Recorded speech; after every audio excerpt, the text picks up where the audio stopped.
बिस्मिल्लाहिर्रहमानिर्रहीम, अस्सलाम वालेकुम रहमतुल्लाहि वबरकातुहू। हकायक नदीम बाबर के साथ इस प्रोग्राम में आपको खुशामदीद कहता हूँ।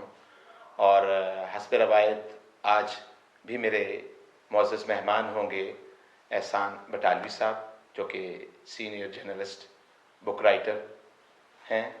आज हम इस बारे में बात करेंगे कि अब तक के हालात को मद्देनज़र रखते हुए इमरान खान साहब गिरफ्तारी से बचने की कोशिश कर रहे हैं, और 18 तारीख को आप ये बताएं कि वो अब तक जो हिकमत अमली इख्तियार कर रहे हैं, क्या इनको उसी तरह से चलना चाहिए या गिरफ्तारी दे देनी चाहिए? अस्सलाम वालेकुम एहसान साहब। वालेकुम सलाम। ये एक जहालत की मैं से आखिरी हद कहूँगा। गिरफ्तारी की ज़रूरत वहाँ होती है जहाँ किसी बंदे का मुल्क से, शहर से फरार की तोक़ो हो, और जहाँ उसका ये हो कि वो कुछ शहादतें मिटा देगा। पूरे पाकिस्तान के तमाम लायर्स को पता है कि सारे केसेस झूठे हैं। गिरफ्तार करके उससे कौन सा मवाद, कौन सा बम का बनाने का फार्मूला, कौन सा एटम बम इन लोगों ने बरामद करना है, या कौन सी इनके घरों में उसने हीरे चुरा के अपने घर में रख लिए हैं, अपने ज़ात में रख लिए हैं, जो बरामद करता है, जिसके लिए गिरफ्तारी की जरूरत पेश आ रही है। एक जाली पर्चा है, जाली इल्ज़ामात हैं, और उसमें वो पूरे हर एक में जहाँ ज़रूरत है वो पेश हो चुका है। अब अगला सवाल आ जाता है कि ये सारा ड्रामा क्यों रचाया जा रहा है। नाज़रीन, यहाँ मुझे खान लियाकत अली खान के शहादत की फाइल याद आ जाती है, जो एक छोटे जहाज़ में लेके एक आईजी साहब और उनके साथी जा रहे थे, और अचानक जेहलम के ऊपर उस जहाज़ को हादसा पेश आता है। ना आज तक वो फाइल मिली, ना कातिल मिले, लेकिन कातिलों के सरप्रस्तों ने उस बंदे की बीवी को, जिसने गोली चलाई थी, और उसको गोली चला के फिर मार दिया गया था, एबटाबाद में इंतहाई कीमती ज़मीन और सिक्योरिटी प्रोवाइड की। क्या वो आपका शहंशाह था? वो आपका दामाद था? वो एक पाकिस्तान के वज़ीर आज़म का कातिल था?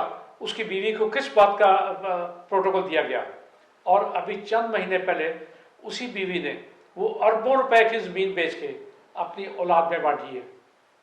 तो ये अगर यही अंजाम करना चाहते हैं इमरान खान का, तो आज मैं जो देख चुका हूँ, जो मेरी टीम देख चुकी है सारी, ये गलत फहमी का शिकार है।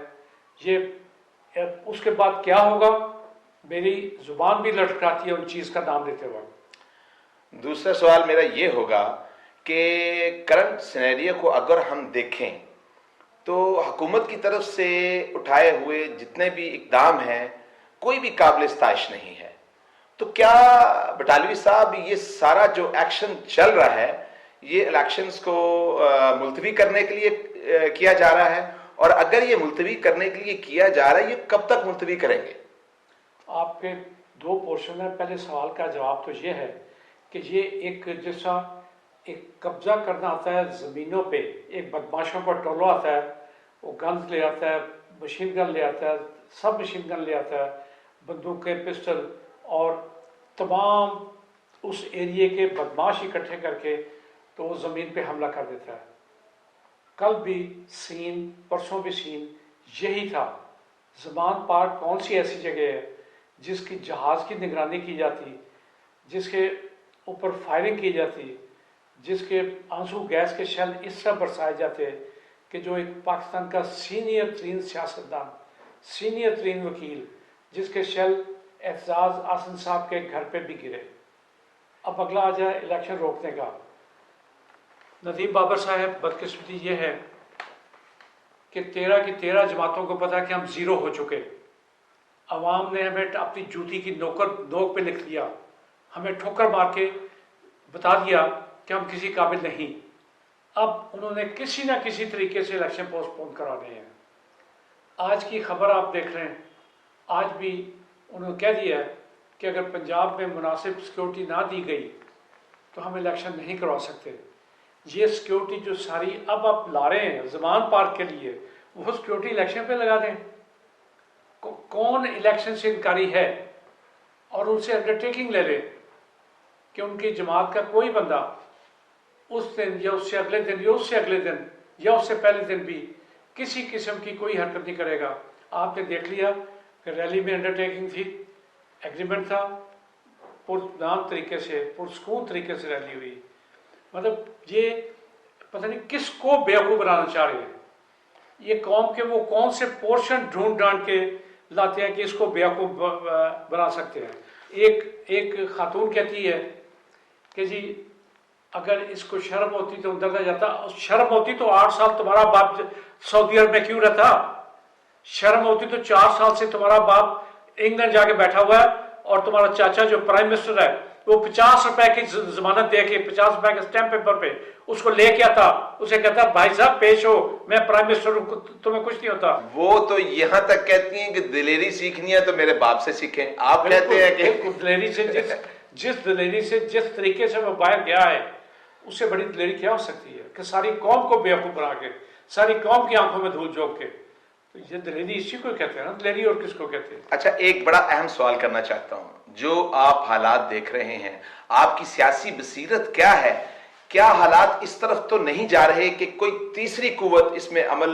पहला तो जवाब मेरा सिर्फ इतना है कि मेरी सियासी बसीरत इसलिए कोई नहीं कि मैं ना इन जैसा जालसाज हूँ, ना इन जैसी कोई गलत बयानी कर सकता हूँ, ना इन जैसे झूठ बोल सकता हूँ। मेरी सियासत बसीरत वैसे कह लें कि अगर जो हालात हैं उस पर हमने क्या करना है वो मैं आपको बता देता हूँ। उसमें होना क्या है, इनकी आखिरी लम्हे तक कोशिश होगी कि कोई ना बड़ा फटा डाल के इलेक्शन किस तरीके से पोस्टपोन कराया जाए। और आखिर पे मैं ये चाहता हूं कि चूंकि जारी बात है आपने एक ज़िंदगी गुजारी, पाकिस्तान के सियासी मुआशी सारे हालात देखे, कोई ऐसा पैगाम पाकिस्तानियों के लिए ज़रूर छोड़ें। जब तक फिर मैं कह रहा हूँ, जब तक ये अपने अंदर का इंसान नहीं जगाएंगे, जब तक ये पाकिस्तानी नहीं बनेंगे, जब तक ये जूतियां चाटते हैं कि पटे अपने गलों में गुलामी के डालने से बात नहीं आएंगे, आपका कोई दुनिया की कोई ताकत आपकी बेहतरी नहीं कर सकती। आप अपने पटे उतारें, अपने आप को इंसान समझें। इन्होंने ना आपको पाला, ना पैदा किया, ना आपके लिए खुराक, जूती, कपड़ा, तालीम का बंदोबस्त किया। ये तो सारी चीजें छीनने के लिए आए हैं। और हुकूमत का मतलब क्या होता है? हाकम का मतलब क्या होता है? आप पे हुक्म चलाने वाला। ये कौन है आप पे हुक्म चलाने वाले? आपने कभी सोचा ये? आप गुलाम पैदा हुए थे, आपने गुलाम मरना है, मरना तो मरो। यही मेरा पैगाम है। नाजरीन, इस वक्त जो मुल्की हालात हैं, सियासी कहें, मुआशी कहें, किसी हालात में भी अगर इनका तज्जिया करें तो उनका जवाब सिफर ही मिलता है। आवाम में खौफ है, मुल्क में बदअमनी है, महंगाई ने इंसानों को। आवाम जब तक गुलाम बने रहेंगे, जूतियां चाटते रहेंगे इनकी, इन्हें अब तक बास मालिक हाकम समझते रहेंगे, उस वक्त तक इनका मुकद्दस जिल्लत और जिल्लत है। तो बटालवी साहब, इस पे आप जरूर कुछ कहें कि क्या दिया मैंने जो कहा, क्या हमारे हाथ में है, क्या अवाम के हाथ में है ये सारी चीजें कंट्रोल करना? क्यों नहीं हाथ में? मुझे बता दें, अवाम के हाथ में क्या नहीं है? आपकी पूरी पाकिस्तान की फोर्स लगी हुई है और चंद हजार बंदे एक कोठी पे उसे नहीं जाने दे रहे। अगर अवाम अपनी ताकत दिखाने पे आ जाए तो उन्हें कोई नहीं रोक सकता। अपनी गुलामी का पटा उतारो मेरे बहन भाइयों बच्चों, अपनी गुलामी का पटा उतारो। तुम इंसान हो, इंसान पैदा हुए थे, आजाद पैदा हुए थे, अल्लाह तुम्हें आजाद पैदा किया। मजा आ गया जनाब। अपना बहुत सारा ख्याल रखिएगा। इंशाल्लाह अगले प्रोग्राम में फिर मुलाकात होगी। अल्लाह हाफिज।